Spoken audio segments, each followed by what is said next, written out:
Hello दोस्तों, decision solution में आपका स्वागत है। इसके पहले के लेक्चर में मैंने 2.1 कंप्लीट कर दिया और उसके पहले मैंने चैप्टर नंबर 2 का जो पैरेलल लाइंस का इंट्रोडक्शन है वो भी अच्छे से दिया। उसमें मैंने corresponding angle, parallel lines, transversal, interior angle, exterior angle क्या होता है, ये सब मैंने आपको इन्फॉर्मेशन दिया। अगर आप लोगों ने वो वीडियो नहीं देखा है तो मैंने डिस्क्रिप्शन में दोनों वीडियो का लिंक दे दिया, आप जाके देख सकते हैं।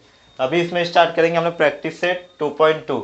इसमें जो पहला जो क्वेश्चन है क्या दिया, इन the given figure y equal to 108 degree and x equal to 71 degree are the line m and n parallel। ये हमें जस्टिफाई करने का, यानी कि जो लाइन m और n है ये पैरेलल है कि नहीं ये बताने का है। तो इसमें दिया क्या क्या है, पहला x का वैल्यू क्या दिया है हमें 71 डिग्री दिया है 71, और y का क्या दिया है हमें 108 108। तभी ये बताना कि ये जो दो लाइन है ये पैरेलल है कि नहीं। तो इसके लिए क्या करूँगा, पहले मैं गिवन लिख लेता हूँ। गिवन क्या है हमें, गिवन क्या क्या है, गिवन है हमें y equal to 108 degree and x equal to क्या है 71 डिग्री। ये तो दिया हुआ है, लेकिन यहाँ पे देखो जो ये है ना, ये एंगल इंटीरियर एंगल है, इंटीरियर एंगल। लेकिन आपको तो पता ही है जो इंटीरियर एंगल होते हैं सप्लीमेंट्री होते हैं, यानी कि इनका जो सम होता है 180 के बराबर होता है। अगर इनका जो सम 180 है तो समझो ये जो लाइन है पैरेलल है। अगर 180 नहीं आता तो ये जो लाइन है वो पैरेलल नहीं है। तो आइए चेक कर लेते हो 180 है कि नहीं। तो पहले पहले क्या करूँगा मैं, angle x plus angle y equal to कितना रहता है 180 डिग्री रहना चाहिए। हाँ, तो लेकिन बट अगर हम लोग चेक करेंगे तो हमें क्या पता चल रहा है, एंगल x प्लस वाई यानी कि 108, एक मिनट,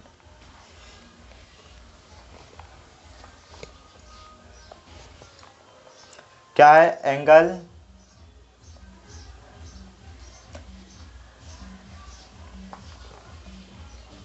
बट भी हटा दो, एक काम करो। अब मैं चेक करता हूँ x का वैल्यू क्या है हमारा 71 डिग्री है, प्लस y का वैल्यू क्या है हमारा 108 डिग्री है। तो क्या ये 180 आ रहा है क्या, देखते हैं हम लोग। 180 आया क्या, नहीं है 180 नहीं आएगा, एक कम आएगा इसमें से। तो देयरफॉर कितना आ रहा है 179 डिग्री आ रहा है। कितना आ रहा है 179 डिग्री, यानी क्या है ये इक्वल नहीं है, इक्वल नहीं है। तो यानी कि ये इंटीरियर एंगल टेस्ट पास नहीं किया, यानी कि सप्लीमेंट्री भी नहीं है। तो हम लोग लिख देंगे इसके आगे एंगल्स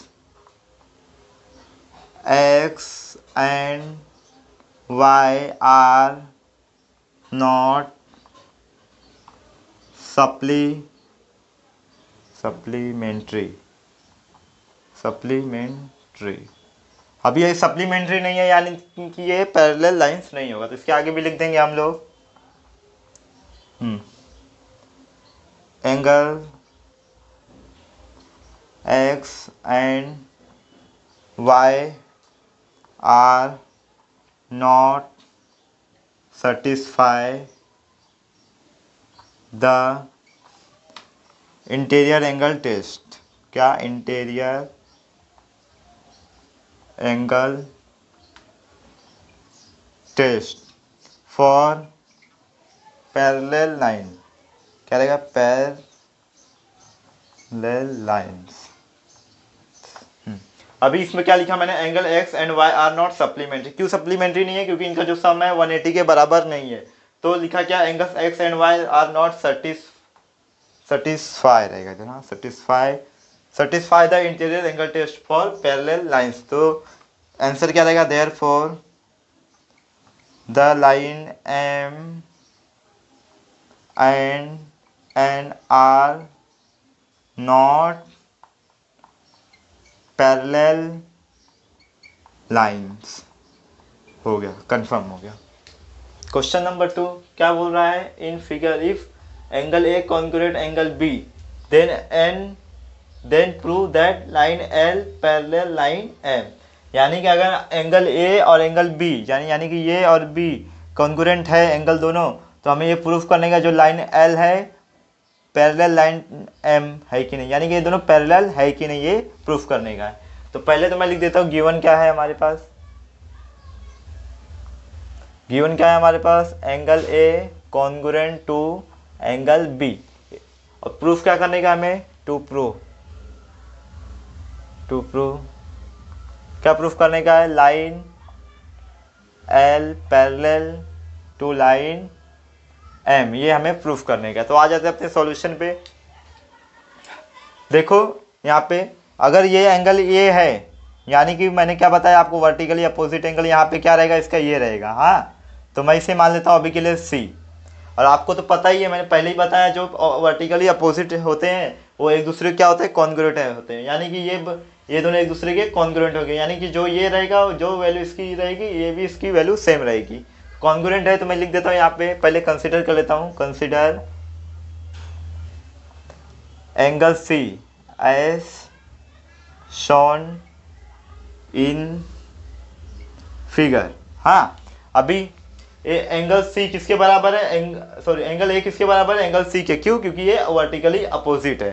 तो यहाँ पे लिख देते हैं angle A congruent to angle C. Reason क्या रहेगा इसका, क्योंकि ये वर्टिकली अपोजिट है, वर्टिकली अपोजिट एंगल, राइट। इसके बाद बट जो ये देखो एंगल ए सी के कॉन्ग्रुएंट है, लेकिन यहाँ पे क्या बोला है, एंगल ए जो है किसके कॉन्ग्रुएंट है, बी के। तो यहाँ पे लिख देने का but angle A congruent to angle B. अगर ये जो है बी के भी बराबर है और सी के भी बराबर है, तो जो बी रहेगा वो सी के भी बराबर रहेगा, यानी तीनों एक दूसरे के बराबर होंगे। तो यहाँ पे लिख देता हूँ therefore angle B congruent to angle C. इतना हो गया। इसे इक्वेशन 1 ले लो। बट एंगल क्या है, angle B and angle C are corresponding angle. क्या है, करस्पॉन्डिंग एंगल। अगर करस्पॉन्डिंग एंगल है तो करस्पॉन्डिंग एंगल तभी बनता है जब दो कह रहे लाइन एल और एम क्या होंगे, पैरेलल हो गया और इनका ट्रांसवर्सल एन होगा। तो यहाँ पे लिख देंगे हम लोग देयरफॉर नहीं लिखेंगे, when line M and N are parallel, क्या parallel and their transversal is क्या रहेगा, लाइन सेगमेंट रहेगा कि लाइन रहेगा, sorry transversal is N, right. अभी करस्पॉन्डिंग तभी होंगे एंगल बी एंड सी जब ये लाइन एम एंड एन क्या रहेंगे, पैरेलल रहेंगे और एन जो रहेगा उनका ट्रांसवर्सल रहेगा। तो यहाँ पे लिख देंगे देयरफॉर, क्या प्रूफ करना था हमें, line L parallel to line रहेगा ना, लाइन एम। यहाँ पे रीजन क्या लिखोगे, बाय करस्पॉन्डिंग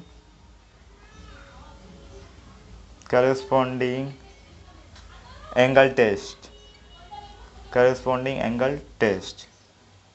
कैसे पता चला ये पैरेलल लाइन से, बाय करस्पॉन्डिंग एंगल टेस्ट। इतना कर लो बस। क्वेश्चन नंबर 3 क्या बोल रहा है, in the given figure if angle A congruent to angle B, यानी जो एंगल ए है, एंगल ए नहीं दिया है क्या, इधर पे रहेगा, हाँ, angle A congruent to angle B है, राइट। फिर उसके बाद क्या बोला है, and angle x congruent to angle y, यानी कि ये और ये, इसको ये ले लो। तो then prove that line L parallel to line N, यानी कि हमें क्या प्रूफ करने का है कि जो लाइन एल है किसके पैरेलल है कि नहीं, एन के। तो ये प्रूफ करने के लिए पहले हमें क्या प्रूफ करना पड़ेगा, जो लाइन एल है एम के पैरेलल है कि नहीं। अगर ये इसके पैरेलल है तो फिर हम क्या करेंगे, एम और एन का चेक करेंगे। अगर एम एन के पैरेलल है तो ये प्रूफ हो गया, यानी तीनों क्या है, एक दूसरे के पैरेलल है, तो एल भी एन के पैरेलल होगा। ये हमें प्रूफ करना है। तो पहले क्या गिवन क्या दिया है वो लिख लेता हूँ मैं। गिवन क्या है, गिवन है हमें angle A parallel to angle B and angle x, sorry parallel नहीं कॉन्ग्रुएंट है, यहाँ कॉन्ग्रुएंट टू एंगल वाई, ये है। फिर प्रूफ क्या करने का है, to prove line L parallel to line N, ये हमें प्रूफ करने का है। तो पहले मैं कौन सा करूंगा, एल और एम का, तो इसका अलग से सेपरेट डायग्राम बना लेता हूं फटाफट।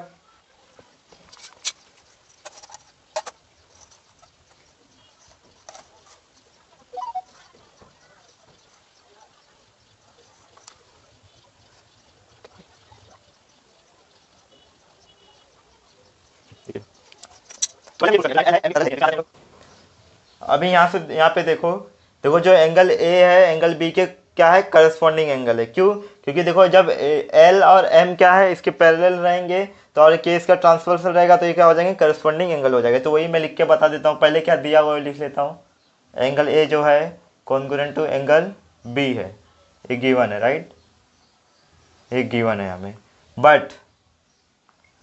बट और ये तभी करस्पॉन्डिंग एंगल रहेंगे जब क्या रहेगा, ये दोनों पैरेलल रहेंगे और के इसका ट्रांसवर्सल रहेगा, तभी ये करस्पॉन्डिंग रहेंगे। अब तो वही लिख देते हैं हम लोग, angle A and angle B are corresponding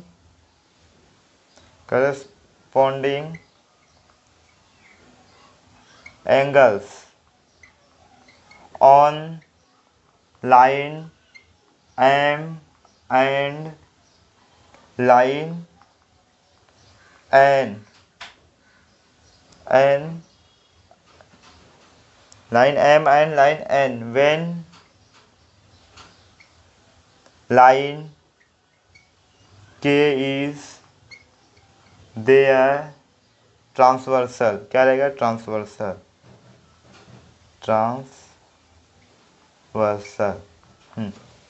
अब एंगल जो ए और एंगल बी तभी करस्पॉन्डिंग एंगल रहेंगे जब जो के रहेगा इन दो लाइन का क्या रहेगा, ट्रांसवर्सल रहेगा। तो आपको पता है, तब अगर ये करस्पॉन्डिंग है तो लाइन भी पैरेलल होंगे, तो यहाँ पे लिख देंगे लाइन, थोड़ा लाइन रहेगा, line L parallel to line क्या रहेगा, एम।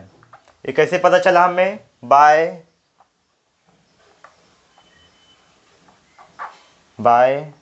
करस्पॉन्डिंग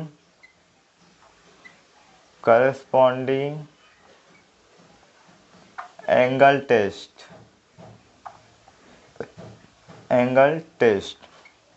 इससे पता चला। तब ये तो प्रूफ हो गया, तो इसे इक्वेशन 1 ले लो, एक काम करो कि इक्वेशन 1 ले लो। अब एम और एन का सेपरेट डायग्राम बना लेता हूं मैं। तो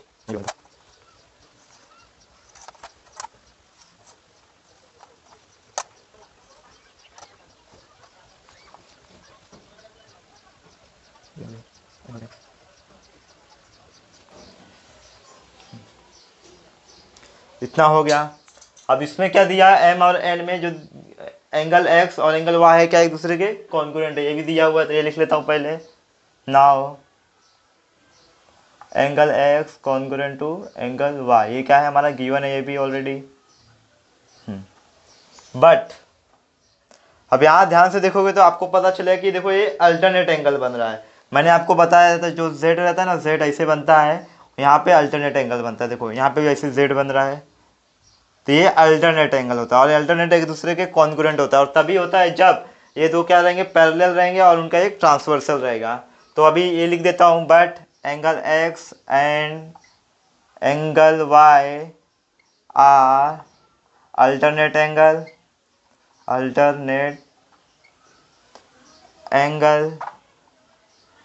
on line M and line क्या है, एन, व्हेन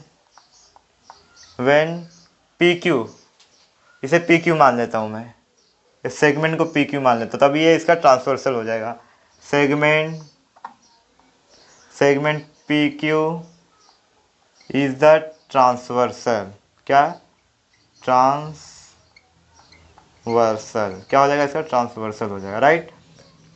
अब ये क्या हो गया, लाइन एम एंड एन क्या है, segment P Q is the transversal है। और ये पी क्यू अगर इसका ट्रांसवर्सल है तो ये दोनों क्या हो जाएंगे, पैरेलल हो जाएंगे, क्योंकि यहाँ पे क्या बन रहा है, अल्टरनेट एंगल बन रहा है। और अल्टरनेट एंगल तभी बनता है जब कह रहे ये दो लाइन पैरेलल रहेंगे और इनका सेगमेंट जो रहेगा उनको ट्रांसवर्सल रहेगा।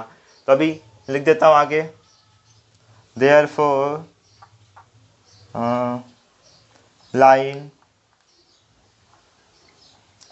क्या है, M parallel to line N, कैसे पता चला, बाय अल्टरनेट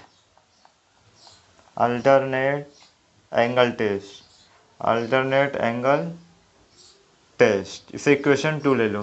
तो आगे लिख देने का, फ्रॉम इक्वेशन 1 एंड 2। देखो अभी 1 में क्या पता चला हमें, जो L है M के पैरेलल है, और फिर दूसरे में क्या पता चला कि जो M है N के पैरेलल है, और ये तीनों एक दूसरे के पैरेलल है। तो ये हम लोग लिख सकते हैं,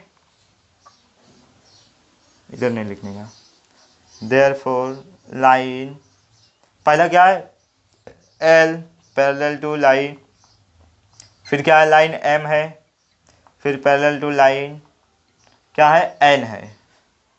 कैसे पता चला हमें ये, फ्रॉम